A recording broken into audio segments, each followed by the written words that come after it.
ETF index mutual funds నేర్చుకుని stock మార్కెట్లో రాణించాలనుకుంటున్నారా? వెంటనే ఈ నెంబర్కి కాల్ చేయండి.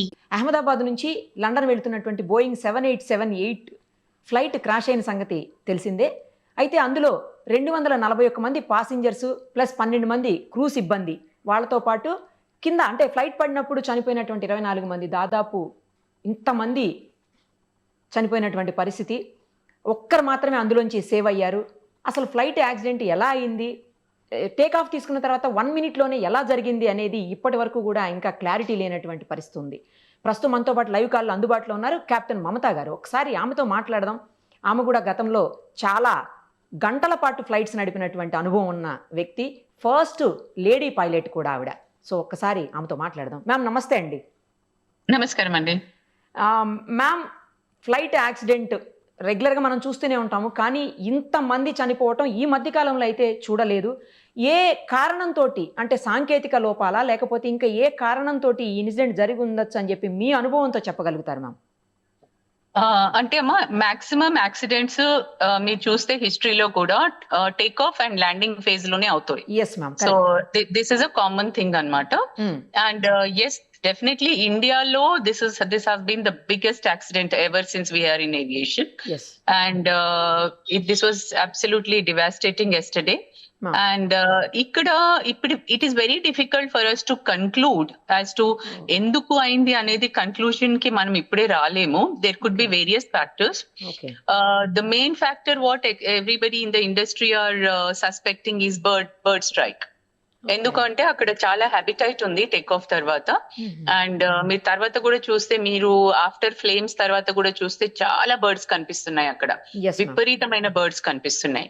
సో ఇదే సేమ్ సిమిలర్ యాక్సిడెంట్ న్యూయార్క్ దగ్గర అయింది, ఎక్కడైతే హడ్సన్ రివర్ లో ల్యాండ్ చేశాడు. ఎందుకంటే అది కొంచెం హైట్ లో అయింది. సో అప్పుడు ఏమైందంటే, that was also big commercial aircraft, and రెండు ఇంజన్స్ లలో బర్డ్స్ వెళ్ళిపోయినాయి. So both engines got shut off. And then ఆయనకి ముందు హడ్సన్ రివర్ కనిపించింది, అక్కడ వెళ్ళి ల్యాండ్ చేసేసాడు very safely. And luckily everybody survived that. Everybody survived. So that was mere his luck and everything, that where he could comfortably land into the river annamata. Okay. So ఇక్కడ most unfortunate thing that happen was that take off తర్వాత అది మొత్తము industry అంటే residential area ఉన్నందుకు అక్కడ there was no way. ఇప్పుడు మనకి బేగంపేటలో ఇటు సైడ్ పరేడ్ గ్రౌండ్ ఉంటుంది, అట్లా ఏదైనా గ్రౌండ్ ఉన్నా, కొంచెం ఓపెన్ ఏరియా ఉన్నా ఇంత డివాస్టేటింగ్ అయ్యేది కాదు. కానీ because he had to land over the houses, he still tried. అది మీరు చూస్తే అది it's a very controlled flight which vent down. అంటే ఏదో స్పిన్ అయిపోయి పడిపోవడం, లేక నోస్ డ్రైవ్ అయిపోయి పడిపోవడం అలా పడిపోలేదు ఎయిర్ క్రాఫ్ట్. వాళ్ళు లాస్ట్ మినిట్ వరకు కూడా చాలా చాలా కేర్ఫుల్ గా కంట్రోల్ చేసి దే బ్రాట్ ఇట్ డౌన్. కానీ ఏమవుతుందంటే అమ్మా, ఇక్కడ టేక్ ఆఫ్ లో ఫ్యూల్ ఫుల్ ఉంటుంది. So both the wings have got full fuel because they are going to London. So ఇది లాంగ్ ఫ్లైట్ కాబట్టి they have full fuel. And ఆ fuel is like a bomb అమ్మా. It's like live bomb లాగా అన్నమాట. So when they landed, it burst.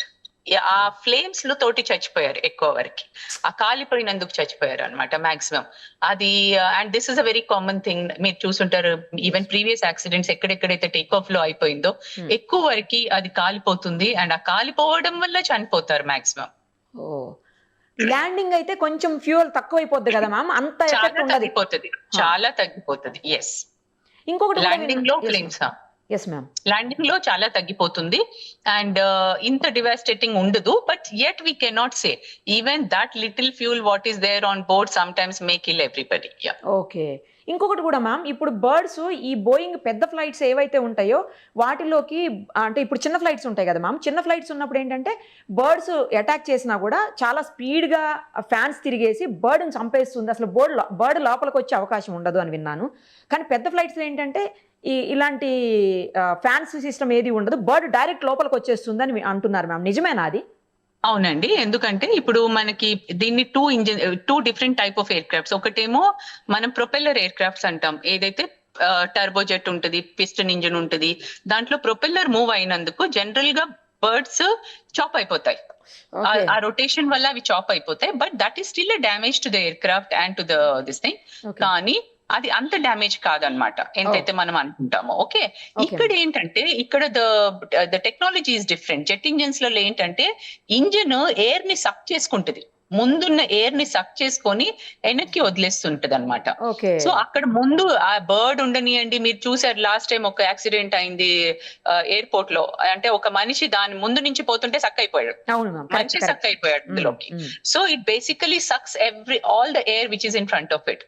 So అక్కడ flock of birds ఉంటే అది మొత్తం సక్ అయిపోతాయి అనమాట. Okay. There is a possibility, అంటే these are all what we are just suspecting, these are all the suspect, అంటే we are just thinking it could be any other reason also which we cannot right now say. కానీ general గా ఏమవుతుందంటే what we are expecting a technical snag అని common man అనుకునేది కొంచెం చాలా remote chances. ఎందుకంటే technical snag అయినా కానీ ఒక ఇంజిన్ ఫెయిల్ కావచ్చు, కానీ రెండు కావడం is the very very rare అండి. ఇప్పటి వరకు మేము వినలేదు ఎప్పుడు కూడా రెండు కూడా టెక్నికల్ స్నాగ్ తోటి ఫెయిల్ అయిన సినారియో మేము ఇప్పటి వరకు చూడలేదు. అందుకే పైలట్స్ కి కూడా మొత్తం ట్రైనింగ్ ఉంటుంది. వన్ ఇంజిన్ ఫెయిల్ అయినా వాళ్ళు జెంటల్ గా క్లైంబ్ అయ్యి మళ్ళీ వచ్చి ల్యాండ్ అయ్యేటట్టు ఉంటుంది అనమాట. So they are all trained for a single engine failure, దానికి అంతా ట్రైనింగ్ ఉంటుంది. కానీ ఇక్కడ very very unfortunate that both engines gave up.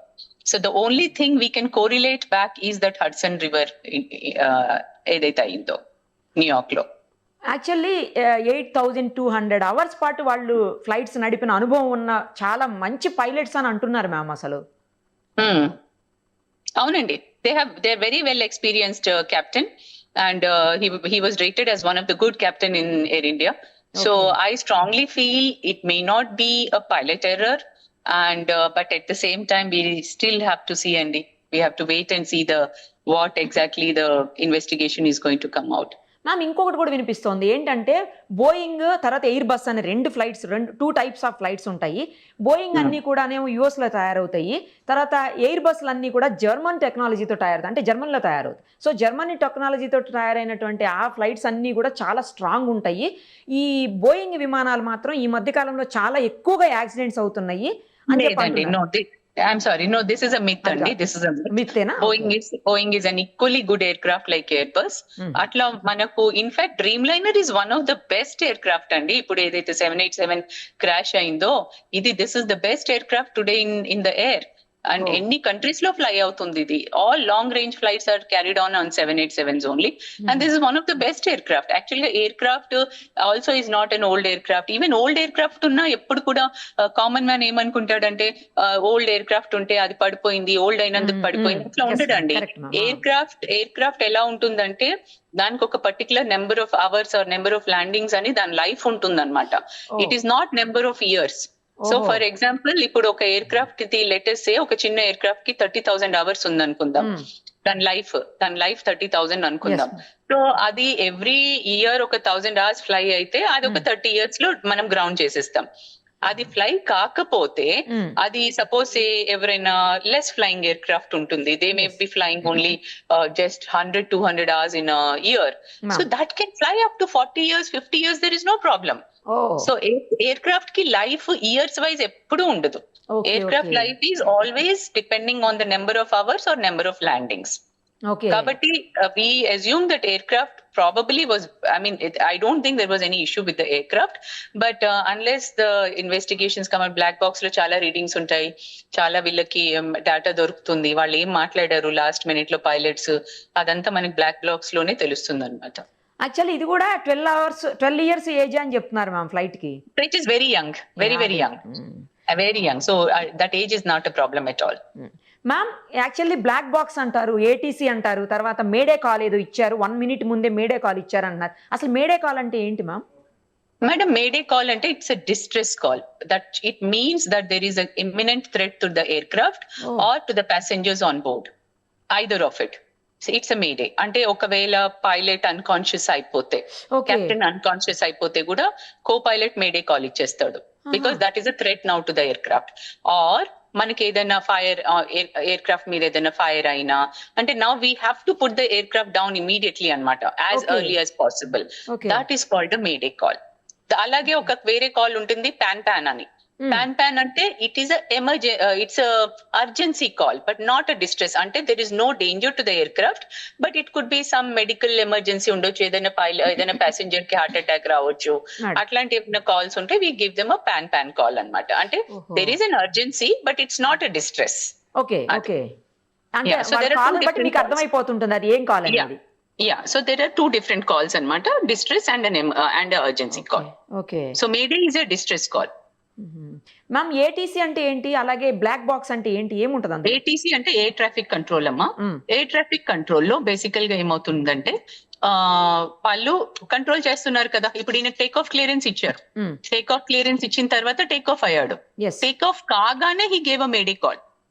Oh. That means there was some problem with him immediately after takeoff. It was within 30 seconds. Mhm. Within 30 seconds he was coming down. So the ATC is always in touch with the pilot. Mm, mm. So మేము మాకు ఏ emergency ఉన్నా ఏది ఉన్నా we immediately inform them on the ATC. ఆ ATC అనేది ఎలా ఉంటుందంటే అమ్మా, ఇది ఒక ఫ్రీక్వెన్సీ మీద మేము మాట్లాడుతున్నాం. Yeah, ma'am. So Okay. మేము ఇప్పుడు ఆ ఫ్రీక్వెన్సీ మీద మేము మేడే కాల్ ఇస్తే అన్ని ఎయిర్ క్రాఫ్ట్స్ ఏవైతే ఆ ఫ్రీక్వెన్సీ మీద ఉన్నాయో అందరూ వింటారు. Okay so that air craft which is in distress will get a priority. So మిగతా ఎయిర్ క్రాఫ్ట్స్ ని దూరం పంపించేస్తారు వెంటనే. Oh. See, ఇక్కడ ఆ టైం లేదు, ఇక్కడ it happened, everything happened in 30 seconds కాబట్టి ఆ టైం లేదు. కానీ ఫర్ ఎగ్జాంపుల్ ఇప్పుడు ఒక few months back, I can say somewhere last ఒక 6-7 months బ్యాక్ బేగంపేటలో ఒక ఎయిర్ ఫోర్స్ ప్లేన్ అన్నమాట, వాళ్ళు టేక్ ఆఫ్ అయిన తర్వాత వాళ్ళ హైడ్రాలిక్ సిస్టమ్ ఫెయిలియర్ అయిపోయింది, total hydraulic system failure. Okay and they had lot of fuel on board. Air crafts కూడా ఎలా ఉంటాయంటే, ఇప్పుడు మనం టేక్ ఆఫ్ వెయిట్ వేరే ఉంటుంది, ల్యాండింగ్ వెయిట్ వేరే ఉంటుంది. అంటే Okay.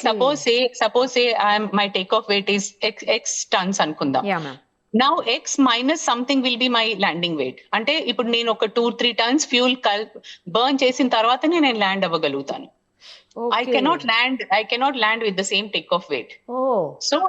సో అలా కాబట్టి ఈ ఎయిర్ క్రాఫ్ట్ ఏదైతే ఎయిర్ ఫోర్స్ ఎయిర్ క్రాఫ్ట్ ఉండేనో వాళ్ళు ఏమైంది, టేక్ ఆఫ్ అయిపోయారు, హైడ్రాలిక్ ఫెయిలియర్ అయింది, they are safe, there is no problem. Hydraulic failure అంటే basically some systems will not work, and one of the main system is your landing gear. So landing gear లక్కీగా ఏమైందంటే వాళ్ళు ఇంకా retract కూడా చేయలే, వాళ్ళకి పైకి వెళ్ళలే. దీంట్లో కూడా చూస్తే మీరు ల్యాండింగ్ గేర్ ఇంకా కిందికే ఉంది, వీల్స్ కిందికే ఉంది. సో అలాగే వీళ్ళు టేక్ ఆఫ్ కాగానే హైడ్రాలిక్ ఫెయిలియర్ వార్నింగ్ వచ్చినందుకు వాళ్ళు ఇమీడియట్ గా రిపోర్ట్ చేశారు. సో అప్పుడు ఏం చేశారు, బేగంపేటలో మిగతా ట్రాఫిక్ నంతా డైవర్ట్ చేసేసి అతను ఒక్కడనే ఒక హాఫ్ అన్ అవర్ వరకు అబౌవ్ పెట్టారు. తర్వాత he was little comfortable, though hydraulic failure is still showing the warning. కానీ what he said is that I need to burn the fuel for 2 hours. So he stayed just above the airfield only, he was burning the fuel for 2 hours and then he came and made a safe landing. అలా fly అవుతూనే ఉండాలి, అది burn అయ్యే అలా fly అవుతూ he burned the fuel అన్నమాట. So there are certain procedures like that also. Okay, ఇప్పుడు ఈ బ్లాక్ బాక్స్ అంటే ఏంటి మ్యామ్? ఏది జరిగినా కూడా బ్లాక్ బాక్స్ లో కంపల్సరీ రికార్డ్ అవుతుంది అంటారు? అంటే మన ఇప్పుడు కో పైలట్ మాట్లాడింది, anything that is happening in the cockpit, everything is recorded. So that is the thing which will give us the complete air craft ఇవి కూడా ఉంటాయి, ఎయిర్ క్రాఫ్ట్ పారామీటర్స్. అంటే ఎయిర్ క్రాఫ్ట్ ఎంత హైట్ కి వెళ్ళింది, ఎంత speed ఉండే, ఏముండే, అది ఎలా డిసెండ్ అయింది, అండ్ అది ఎంత రోబస్ట్ ఉంటుంది అంటే ఈవెన్ ఎయిర్ క్రాఫ్ట్ కాలిపోయినా అది కాలదు. యా, ఇప్పుడు అది దొరికిందంటే మనకు మొత్తం వచ్చేస్తుంది ఏం జరిగిందని, మొత్తం డేటా వచ్చేస్తుంది అనమాట, including the voice recording. Air craft data and the voice record అన్ని వస్తాయి దాంట్లో. ఓకే మ్యామ్, ఫైనల్లీ ఒక్కటి చెప్పండి మ్యామ్, ఇప్పుడు మేడే కాల్ వచ్చేసింది అంటున్నారు, మేడే కాల్ వచ్చిన తర్వాత వీళ్ళకి ఇంకా అసలు టైం లేకుండిందా? లేదండి, because ATC was calling him back and they didn't respond. వాళ్ళకి ఏటీసీ మళ్ళీ వాళ్ళని కాల్ చేస్తుంది ఎయిర్ క్రాఫ్ట్ ని, but they didn't respond after that. Okay, అంటే బర్డ్ అయ్యే అవకాశం, ఇప్పుడు ఏటీసీ నుంచి వాళ్ళకి మేడే కాల్ వచ్చింది కదా మ్యామ్, ఆ కాల్ వచ్చినప్పుడు ఏటీసీ నుంచి కాదు, ఎయిర్ క్రాఫ్ట్ నుంచి ఏటీసీకి వెళ్ళింది కదా కాల్, ఆ వెళ్ళినప్పుడు వాళ్ళంటే ఈ ఇంజన్ లో ప్రాబ్లం ఉందని ఉద్దేశం, లేకపోతే బర్డ్ హిట్ చేసింది అది కూడా చెప్పలే వాళ్ళు, they didn't announce a bird hit అని అనౌన్స్ చేయలే వాళ్ళు. ఓహో, సో స్టిల్ వీఆర్, అందుకే మాకు ఇంకా there are so many openings ఇంకా అన్నమాట, we can't make out unless we get to know. ఆ బ్లాక్ బాక్స్ లోనే చాలా ఇన్ఫర్మేషన్ తెలిసిపోతుంటది. ఎప్పటికి తెలుస్తుంది మ్యామ్ అది? మన కంప్లీట్ ఇన్ఫర్మేషన్ మినిమం టేక్ ఈ బ్లాక్ బాక్స్ వీళ్ళు మళ్ళీ మ్యానుఫ్యాక్చరర్ కి వెళ్తుంది దాని అనాలిసిస్ కోసము. సో నేను అనుకోవడం అయితే మోస్ట్ మినిమం 15 రోజులు పడుతుంది. అబ్బా, అది minimum. Yes okay, because they'll also study kada manufacturer also has to study the whole data, everything. They cannot simply conclude something. వాళ్ళంతా మొత్తం ప్రాపర్ గా ఇన్వెస్టిగేట్ చేసి చదివి ఆ పారామీటర్స్ చూసి what could have gone wrong, they have to read everything. Okay, మొత్తానికి 2 engines అయితే పని చేయట్లేదని కన్ఫర్మ్ కదా మ్యామ్ ఇదైతే? ఎస్ ఒక సింగిల్ ఇంజిన్ పని చేసినా ఈ ప్రాబ్లం వచ్చేది కాదు మనకి. Thank you ma'am, thank you so much. చాలా ఇన్ఫర్మేషన్ ఇచ్చారు మీరు బిజీ ఉన్న స్కెడ్యూల్లో కూడాను. ఎందుకంటే ఏం జరిగింది అనేది తెలియాలి అన్న ఉద్దేశంతో మిమ్మల్ని కాంటాక్ట్ చేయడం జరిగింది ma'am. Thank you ma'am, thank you so much.